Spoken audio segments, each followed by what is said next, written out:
नमस्कार दोस्तों, स्वागत है आपका हमारे यूट्यूब चैनल V2 नर्सिंग पे। दोस्तों, आज हम लोग जो सीरीज़ लाए हैं वो है आपका फर्स्ट एड का, यानी कि प्राथमिक उपचार का। फर्स्ट एड से किस प्रकार का क्वेश्चन बनता है, कैसे क्वेश्चन रहते हैं फर्स्ट एड में। आज हम लोग बिहार नर्सिंग लिखित प्रतियोगिता परीक्षा के लिए फर्स्ट एड से इम्पोर्टेंट 25 क्वेश्चन को जो है हमने इंक्लूड किया है और इसे समझने का प्रयास करेंगे। हम लोग विस्तार से इसके बारे में बात करेंगे और ये सारे जो MCQ हैं वो इम्पोर्टेंट हैं आप लोगों के एग्ज़ाम के लिए। ठीक है, तो वीडियो को शुरू करें उससे पहले आप लोगों से रिक्वेस्ट है कि अगर आप चैनल पे आए हैं तो प्लीज़ चैनल को सब्सक्राइब कर दीजिए, क्योंकि वैकेंसी आने वाली है। जैसे ही नियमावली का अनाउंस होता है, नियमावली जैसे ही प्रकाशित होती है, उसके बाद जो है वैकेंसी की प्रक्रिया स्टार्ट हो जाएगी। ठीक है, और आप लोगों को एक तहे दिल से शुक्रिया आप लोगों को कि आप लोग ने चैनल को इतना प्यार दिया है। और आज हम लोग 2000 लोगों का परिवार हो चुके हैं। ठीक है, 2000 लोगों का फैमिली हो चुके हैं और इसी तरह से चैनल को प्यार देते रहिए और हम लोग इसी तरह से साथ में मिलकर एग्ज़ाम की तैयारी करते रहेंगे। ठीक है दोस्तों, तो चलिए शुरू करते हैं और क्वेश्चन देखते हैं कौन से इंपॉर्टेंट क्वेश्चन हमने फर्स्ट एड में लिए हैं। ठीक है, चलिए यहाँ पे देखिए, सबसे पहला क्वेश्चन क्या है।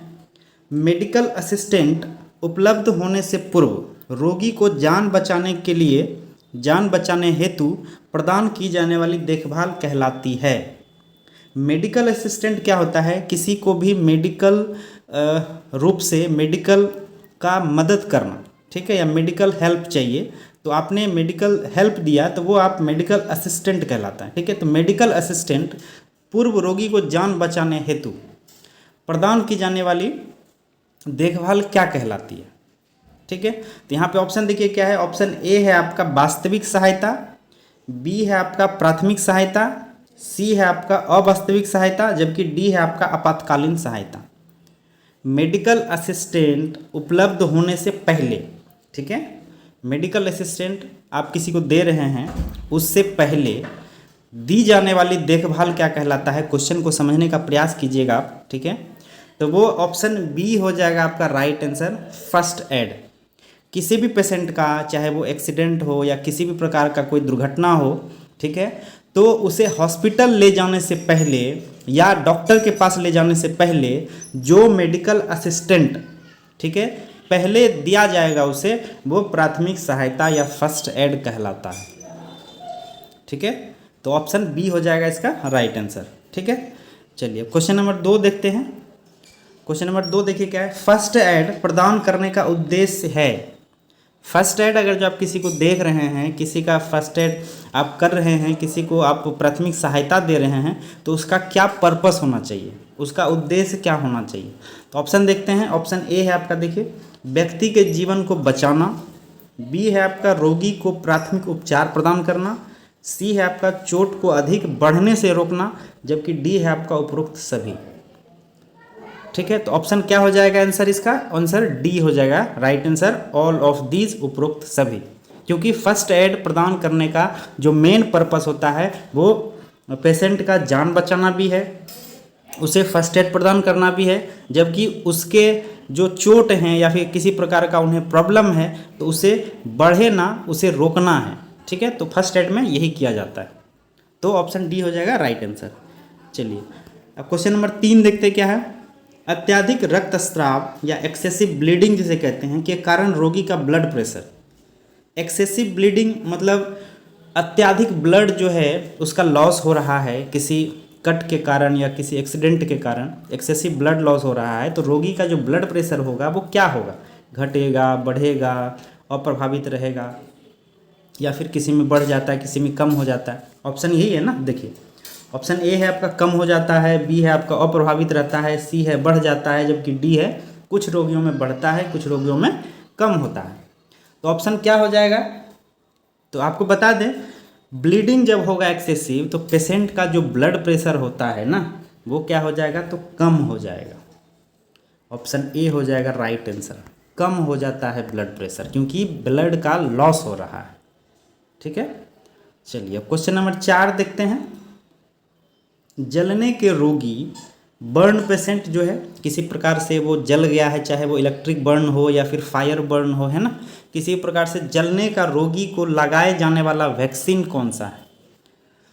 ऑप्शन देखिए, ए है आपका BCG, बी है आपका DPT, सी है आपका TT और डी है आपका MMR। तो आपको बता दें कि जो बर्न पेशेंट है ना, उसको दिया जाने वाला जो वैक्सीन है वो वैक्सीन TT का वैक्सीन कहलाता है, टेटनस का वैक्सीन उसे दिया जाता है। ठीक है, बर्न पेशेंट हो गया या दुर्घटना वाला पेशेंट हो गया या किसी वस्तु से पेशेंट को कट लग गया है, ठीक है, तो उन सबों को जो लगने वाला वैक्सीन है वो TT वैक्सीन कहलाता है, टेटनस टॉक्साइड का। ठीक है, चलिए अब आगे देखते हैं क्वेश्चन 5। प्राथमिक उपचार के लिए किस एसोसिएशन ने सर्वप्रथम अपनाया था? प्राथमिक उपचार करने के लिए कौन सा ऐसा एसोसिएशन है, कौन सा ऐसा सोसाइटी है जो आगे आया था सबसे पहले? क्वेश्चन का ये मतलब है। ठीक है, तो ऑप्शन देख लेते हैं। ऑप्शन ए है आपका रेड क्रॉस सोसाइटी, आप नाम सुने होंगे शायद। बी है आपका WHO, वर्ल्ड हेल्थ ऑर्गेनाइजेशन। सी है आपका सेंट जॉन्स एम्बुलेंस एसोसिएशन, जबकि डी है आपका यूनिसेफ। फर्स्ट एड के लिए जो सबसे पहला एसोसिएशन आगे आया था या फर्स्ट एड अपनाया था वो था आपका ऑप्शन सी था right answer, Saint John's ambulance association. ठीक है, आपसे अगर जो क्वेश्चन पूछा जाएगा कि प्राथमिक उपचार सबसे पहले किसने शुरू किया, तो आप इसमें भी ये आंसर दे सकते हैं, सेंट जॉन्स एम्बुलेंस एसोसिएशन। ठीक है, क्योंकि इसका जो स्थापना है आपका 1877 ईस्वी में हुआ था। ठीक है, 1877 ईस्वी में। जबकि रेड क्रॉस सोसाइटी की बात करें तो यह जो है आपका 1920 ईस्वी में स्टार्ट हुआ था। ठीक है, WHO आपका 1948 ईस्वी में। ठीक है, इसी प्रकार से ये भी 1948 के आसपास का ही यूनिसेफ का भी गठन किया गया था। तो सबसे पुराना कौन है? तो 1877 आपका सेंट जॉन्स एम्बुलेंस एसोसिएशन, जो कि फर्स्ट एड को सबसे पहले अपनाया था। ठीक है, चलिए अब आगे क्वेश्चन नंबर 6 देखते हैं। फर्स्ट एड बॉक्स में कौन सी सामग्री होनी जरूरी है? सामग्री मीन्स होता है टूल्स। ठीक है, या फिर ऐसा समझ लीजिए क्या क्या होना चाहिए फर्स्ट एड बॉक्स में। ठीक है, तो आप यहाँ पे देखिए ऑप्शन ए है आपका पट्टी, बैंडेज हो गया, प्लास्टर हो गया, अस्ट्राइल कॉटन गॉज, मतलब जो रुई होता है, अस्ट्राइल रुई का टुकड़ा होना चाहिए। बी में है आपका कैंची, सीजर, सेफ्टी पिन होना चाहिए, निडल होना चाहिए और चिमटी जिसे आप फोर्सेप्स कहते हैं, फोर्सेप्स होना चाहिए। सी है आपका डिटॉल, ठीक है, स्प्रिट, पेन किलर मेडिसिन और स्प्लिंट जिसे आप हिंदी में खपच्ची कहते हैं। ठीक है, स्प्लिंट का यूज़ क्या होता है कि टूटे हुए हड्डियों को वो सपोर्ट देता है। ठीक है, पेन किलर दर्द को कम करने के लिए, स्प्रिट घाव को धोने के लिए या फिर किसी भी चोट को धोने के लिए, और डिटॉल क्या होता है? स्ट्राइल करने के लिए। ठीक है, चिमटी हो गया, फोर्सेप्स हो गया, कॉटन को पकड़ करके घाव को साफ करने में निडल का यूज़ होता है। सेफ्टी पिन आपको बैंडेज को पिनअप करने में, सीजर हो गया काटने के लिए, है ना, कॉटन गॉज हो गया घाव को साफ करने के लिए, प्लास्टर हो गया, पट्टी हो गया। तो ये सारा चीज़ जो है एक फर्स्ट एड बॉक्स में होना जरूरी है। तो ऑप्शन हो जाएगा डी। ठीक है, ऑप्शन डी हो जाएगा इसका राइट आंसर। ये जितना आप देख रहे हैं, ठीक है, ये जितना देख रहे हैं ये सारा चीज़ जो है फर्स्ट एड बॉक्स में होना चाहिए। ठीक है, चलिए अब क्वेश्चन नंबर 7 देखते हैं। क्वेश्चन नंबर 7 में देखिए क्या है, लिगामेंट जिसे आप हिंदी में बंध कहते हैं, उसमें चोट लगने को क्या कहा जाता है? लिगामेंट में, लिगामेंट आपको बता दें दो बोन्स को जोड़ने के लिए जो अंग है वो लिगामेंट कहलाता है। ठीक है, और उसमें अगर जो किसी प्रकार का चोट लगता है तो वो क्या कहलाता है? तो आप देखिए ऑप्शन ए है आपका स्ट्रेन जिसे कि खिंचाव आना कहते हैं। बी है आपका फ्रैक्चर, टूटना। सी है आपका डिसलोकेशन, अपनी जगह से हट जाना। डी है आपका स्प्रेन जिसे आप मोच कहते हैं। ठीक है, तो लिगामेंट में किसी प्रकार का चोट आता है तो वो आपका ऑप्शन डी यानी कि स्प्रेन कहलाता है। हिंदी में इसको बोलेंगे तो मोच कहलाएगा, जिसे आप मोच पड़ना कहते हैं। तो मोच जहाँ भी पड़ेगा, देखिएगा आप एक बात याद रखिएगा कि मोच आपका जहाँ भी पड़ेगा वहाँ पे जॉइंट्स होगा। ठीक है, हड्डियों का जॉइंट्स होगा वहाँ पे। तो लिगामेंट में चोट लगने को स्प्रेन कहा जाता है। ठीक है, चलिए अब आगे चलते हैं। देखिए क्वेश्चन नंबर 8 में क्या है, टेंडन्स या कंडरा जिसे आप कहते हैं, उसमें जब चोट लगेगा तब क्या कहलाता है? कंडरा क्या होता है? मांसपेशियों में आपने देखा होगा, किसी को गहरा घाव हुआ होगा तो एक वाइट वाइट करके एक रेशा आता है, ठीक है, मांसपेशियों हड्डी के बिल्कुल नज़दीक, वो आपका टेंडन कहलाता है। आप लोग जानते होंगे शायद टेंडन। टेंडन में चोट लगने को क्या कहा जाता है?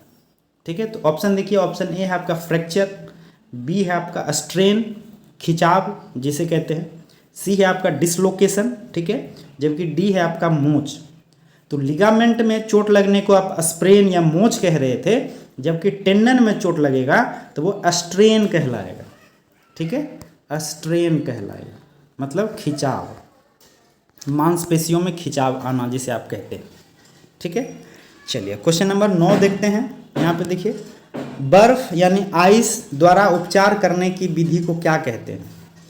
बर्फ का टुकड़ा आइस के द्वारा उपचार करने की विधि क्या कहलाता है? तो ऑप्शन देखिए, ए है आपका क्रायोथेरेपी, बी है आपका हाइड्रोथेरेपी, सी है आपका वैक्स थेरेपी, जबकि डी है आपका इलेक्ट्रोथेरेपी, ठीक है।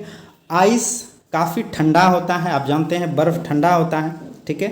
क्रायोजेनिक या क्रायोथेरेपी, क्रायोजेनिक आप जानते होंगे बिल्कुल ठंडी वस्तुओं को कहा जाता है, ठीक है। यहाँ पे क्रायोथेरेपी है, तो बर्फ़ से जो थेरेपी दी जाती है वो आपका क्रायोथेरेपी, यानी कि ऑप्शन ए कहलाता है। इसका राइट आंसर हो जाएगा ए, क्रायोथेरेपी। जबकि एक क्रायो सर्जरी होता है, ठीक है, उसमें क्या होता है, नाइट्रोजन के मदद से, हालांकि ये क्रायो सर्जरी का यूज़ जो है आपको कैंसर सेल को डिस्ट्रॉय करने में किया जाता है, ठीक है। जो कैंसर सेल होते हैं, कैंसर सेल को नाइट्रोजन के मदद से, आपको पता है नाइट्रोजन ठंडा होता है ना, नाइट्रोजन ठंडा होता है, तो जो सेल रैपिड तरीके से डेवलप हो रहा है उस पर N2 का क्या किया जाता है, N2 उस पर छिड़का जाता है। उसके बाद वहाँ पे जो सेल्स हैं, जो बढ़ा हुआ सेल है, कैंसर सेल है, उसे फिर वहाँ से जो है हटा दिया जाता है, ठीक है। तो वो जो क्रिया कहलाती है, जो प्रोसेस कहलाती है, वो आपका क्रायो सर्जरी कहलाता है, ठीक है। तो आइस के द्वारा जो उपचार करने की विधि होगी वो क्या कहलाएगा आपका? तो क्रायोथेरेपी कहलाएगा, ठीक है। तो ऑप्शन ए हो जाएगा राइट आंसर, ठीक है। चलिए क्वेश्चन नंबर 10 देखते हैं अब हम लोग। क्वेश्चन नंबर 10 में क्या है देखिए, ऑपरेशन से पहले ज़्यादा रक्त प्रवाह ना हो इसके लिए किस विटामिन इंजेक्शन लगाया जाता है, ठीक है। तो आपको पता है कि ऑपरेशन में जो है ब्लड का लॉस होता है, ठीक है। तो उस ब्लड लॉस को कम करने के लिए, ठीक है, पेशेंट को एक इंजेक्शन दिया जाता है विटामिन का। वो विटामिन कौन सा होता है? तो ऑप्शन में देखिए, विटामिन ए है आपका विटामिन के, बी है आपका विटामिन सी है आपका विटामिन डी, और डी है आपका जबकि विटामिन ए। तो हमने पिछले वीडियो में आपको हमने बताया था कि ब्लड क्लॉट करने के लिए, ब्लड का थक्का बनाने के लिए एक विटामिन का प्रयोग किया जाता है जो कि विटामिन के है, ठीक है। तो विटामिन के क्या करता है? ब्लड का थक्का जल्दी बनाता है, ठीक है। तो ऑपरेशन में अगर जो ब्लड का जो फ्लो है वो ज़्यादा हो रहा है तो विटामिन के की मदद से क्या होगा कि ब्लड का थक्का जो है जल्दी बनेगा, जिससे कि ब्लड लॉस कम होगा, ठीक है। तो वो विटामिन के होता है। तो ऑप्शन ए हो जाएगा राइट आंसर, विटामिन के, ठीक है। चलिए क्वेश्चन नंबर 11 देखते हैं। 11 में क्या है देखिए, डोपिंग के अंतर्गत मानव शरीर के किस चीज़ का परीक्षण किया जाता है? डोपिंग आप जानते हैं, डोपिंग आप लोग शायद ओलंपिक में सुनते होंगे, ठीक है। ओलंपिक में जाने से पहले या फिर किसी भी राष्ट्रीय खेल में जाने से पहले जो है खिलाड़ियों का एक परीक्षण किया जाता है, ठीक है। अगर उस परीक्षण में खिलाड़ी पास नहीं हो पाते हैं तो उसे जो है आगे नहीं जाने दिया जाता है। वो टेस्ट जो है आपका डोपिंग टेस्ट कहलाता है।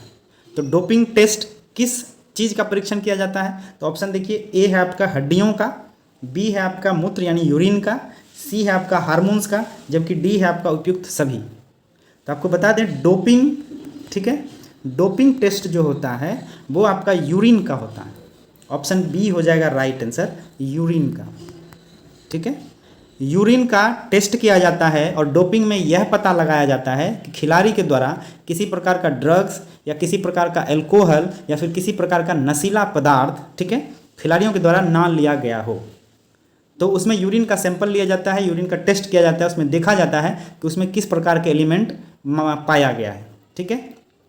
तो इसका राइट आंसर क्या हो जाएगा? तो बी हो जाएगा मूत्र का, यूरिन का, ठीक है। चलिए अब क्वेश्चन नंबर 12 देखते हैं।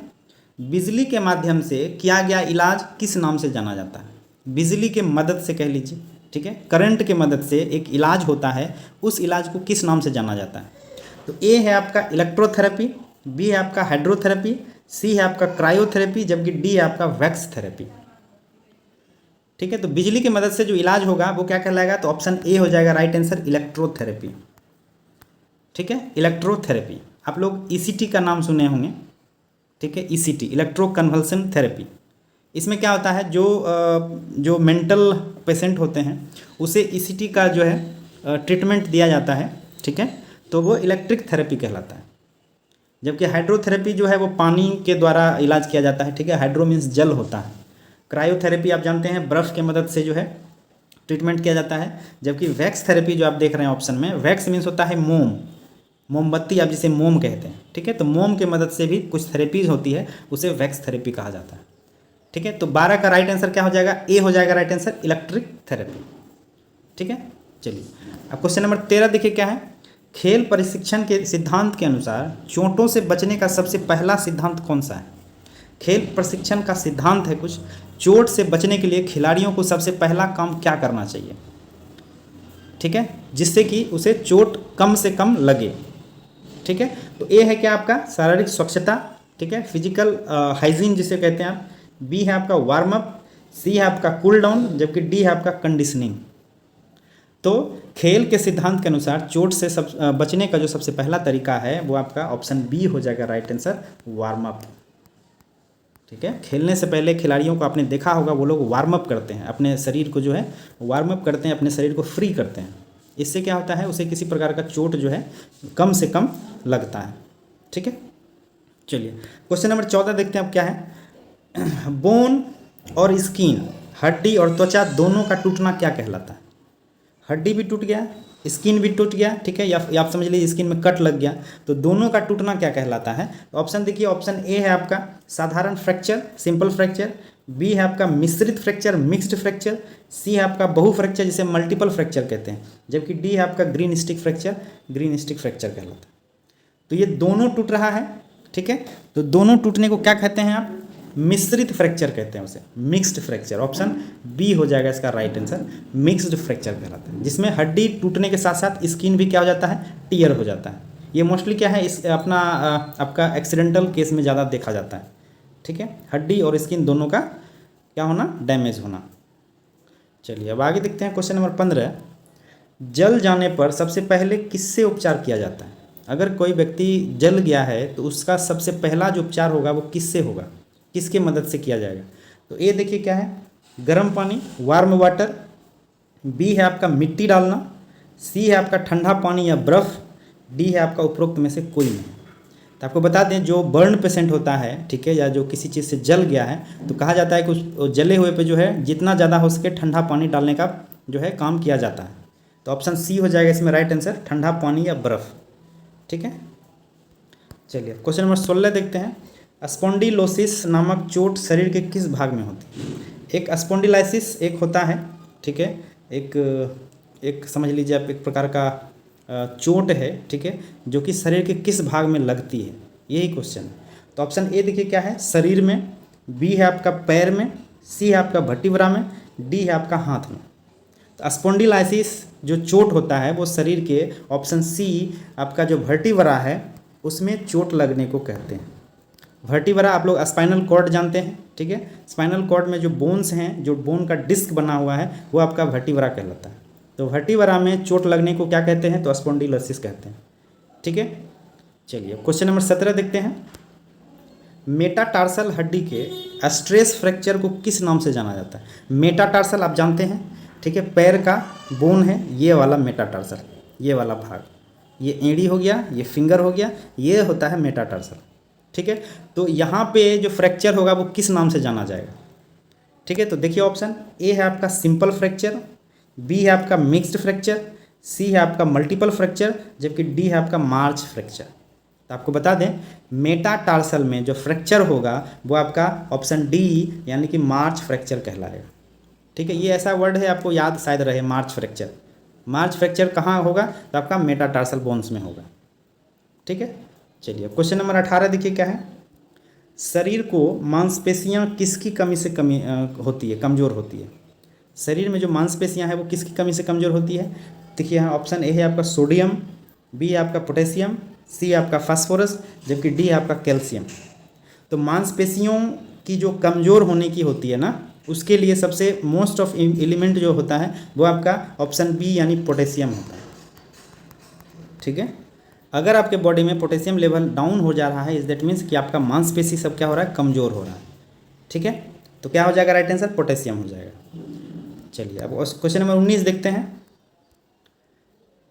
देखिए यहाँ पे थकान का क्या कारण होता है? थकान जिसे आप टायर्डनेस कहते हैं, टायर्ड, ठीक है, टायर्ड हो गए, तो टायर्ड होने का क्या कारण होता है? थकान होने का क्या कारण होता है? तो ऑप्शन देखिए, ए क्या है आपका? लैक्टिक एसिड का बनना, बी है आपका कार्बोनिक एसिड का बनना, सी है आपका सल्फ्यूरिक एसिड का बनना, जबकि डी है आपका इनमें से कोई नहीं। तो थकान का जो सबसे बड़ा कारण है वो आपका है लैक्टिक एसिड का बनना, यानी ऑप्शन ए हो जाएगा राइट आंसर। लैक्टिक एसिड बनने के कारण जो है क्या होता है? थकान हमको महसूस होने लगती है। ठीक है, चलिए क्वेश्चन नंबर 20 देखते हैं। खिलाड़ी के चोट लगने के बाद जो स्प्रे लगाया जाता है उसमें क्या पदार्थ होता है? आप लोगों ने देखा होगा कि खिलाड़ी को खेल के दौरान जो है कभी चोट लग जाती है तो एक जो मेडिकल स्टाफ होते हैं उसे वो क्या करते हैं, एक स्प्रे जो है उस चोट वाले हिस्से पे जो है छिड़कते हैं। ठीक है, वो स्प्रे क्या काम करते हैं कि वो सडनली दर्द को क्या करता है? कम कर देता है। ठीक है, एकदम रैपिड तरीके से क्या करता है? पेन को कम कर देता है। तो उसमें क्या मिला हुआ रहता है? उसका पदार्थ क्या कहलाता है? तो ए है आपका इथाइल क्लोराइड, बी है आपका एमोनिया, सी है आपका सोडियम, डी है आपका इनमें से कोई नहीं। तो इंस्टेंट पेन रिलीफ के लिए, ठीक है, जो स्प्रे दिया जाता है उसमें ऑप्शन ए यानी कि इथाइल क्लोराइड पाया जाता है। ठीक है, इथाइल क्लोराइड याद रखिएगा उस स्प्रे में पाया जाता है। ठीक है, चलिए क्वेश्चन 21 देखते हैं। प्राथमिक चिकित्सक जिसे आप फर्स्ट एडर कहते हैं का प्रथम कार्य क्या है? फर्स्ट एडर वो होता है जो कि फर्स्ट एड दे रहा है। ठीक है, कोई पेशेंट है जो कि दुर्घटना हुआ है, शायद उसका एक्सीडेंट हुआ है, ठीक है, तो उसको एड देने वाला जो व्यक्ति है वो प्राथमिक चिकित्सक कहलाता है। ठीक है, तो उसका पहला काम क्या होना चाहिए? तो ए है आपका परिवार को फ़ोन कर देना, बी है आपका सीपीआर देना, सी है आपका रोगी को आराम देना, जबकि डी है आपका खतरे को पहचान करना। बताइए इसका क्या होगा राइट आंसर? आप ऑप्शन से जो है समझ सकते हैं फर्स्ट एडर को क्या करना चाहिए। ठीक है, तो ऑप्शन डी हो जाएगा इसका राइट आंसर, खतरे को पहचानना चाहिए। ठीक है, किस प्रकार का एक्सीडेंट हुआ है, पेशेंट को किस प्रकार का प्रॉब्लम्स हो रही है, उसका जो है कि आप क्या देख रहे हैं, ठीक है, किस चीज़ की आवश्यकता है उसे, ये आपको देखना पड़ेगा, पहचानना पड़ेगा। ठीक है, तो ऑप्शन डी हो जाएगा, खतरे को पहचान करना। ठीक है, सबसे पहला काम होना चाहिए। अब 22 नंबर क्वेश्चन देखिए क्या है, सीपीआर का अर्थ क्या है?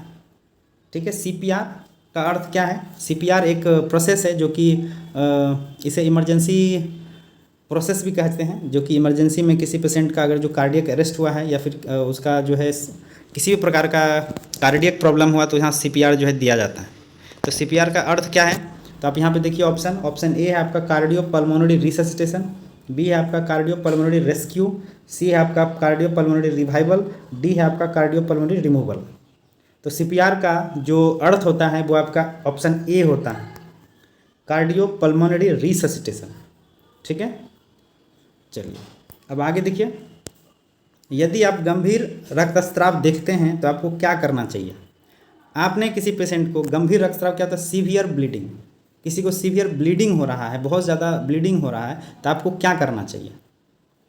तो ऑप्शन देखिए, ऑप्शन ए है आपका मदद आने तक घाव पर दबाव डालना चाहिए, जहाँ से ब्लड निकल रहा है उस पर दबाव डालना चाहिए, बी है आपका घाव सिलने की व्यवस्था करनी चाहिए, सी है आपका पट्टी लगाना चाहिए, जबकि डी है कुछ नहीं।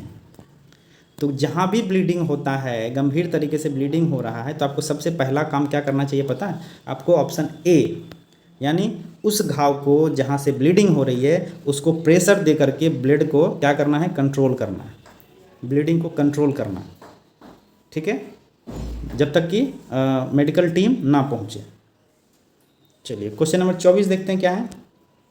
पीपीई किट का प्रयोग किससे बचने के लिए किया जाता है? पीपीई किट आप जानते हैं पर्सनल प्रोटेक्शन इक्विपमेंट होता है, आपने कोरोना के काल में ज़्यादा नाम सुना होगा पीपीई किट का। तो किससे बचने के लिए प्रयोग किया जाता है? तो ए देखिए क्या है, रक्त ब्लड, बी है आपका शारीरिक शरीर का द्रव्य, ठीक है, जिसे आप बॉडी फ्लूइड कहते हैं। जबकि सी है आपका संक्रमण, डी है आपका इनमें से कोई नहीं। संक्रमण का होता है इन्फेक्शन।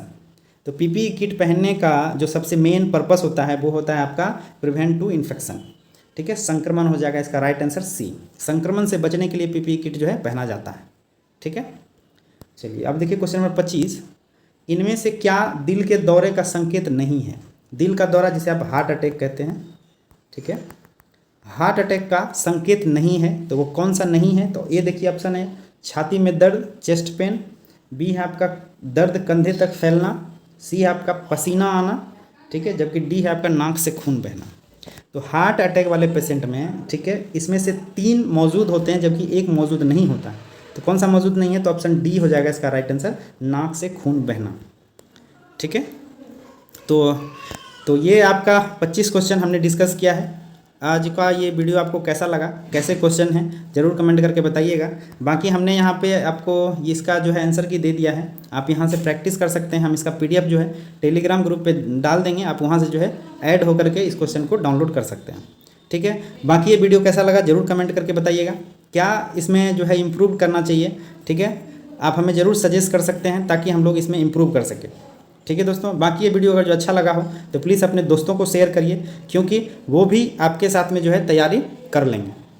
चैनल पे आए हैं तो प्लीज़ चैनल को सब्सक्राइब कर लीजिएगा, ताकि ऐसे ही डेली वीडियो पाने के लिए आप चैनल को सब्सक्राइब कर लीजिए, ठीक है दोस्तों। थैंक यू, धन्यवाद।